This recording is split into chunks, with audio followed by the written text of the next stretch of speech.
Huge victory for persecuted Christians in Iraq and Syria. Congress is sending a bill to the president's desk that will allow U.S. money to go directly to faith-based groups in Iraq and Syria. The House unanimously passed the final version last night.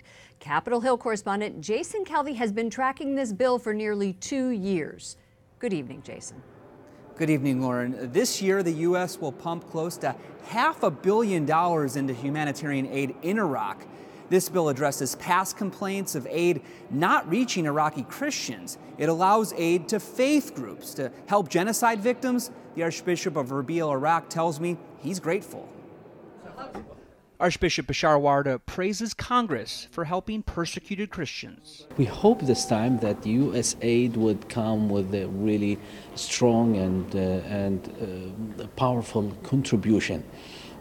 Stability is needed, security is needed, and to ensure the families that, yes, you have the right to stay. The bill says U.S. aid can go to faith groups, which includes the Archdiocese of Erbil. It also funds groups conducting criminal investigations into ISIS. Catholic Congressman Chris Smith of New Jersey introduced the bill after a human rights mission to Iraq in 2016. There I met with genocide survivors, almost all of whom told me that they had family members who were murdered, tortured, beaten, and raped by ISIS.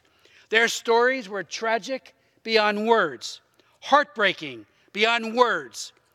But members of my delegation and I were in awe of their deep and abiding faith in God.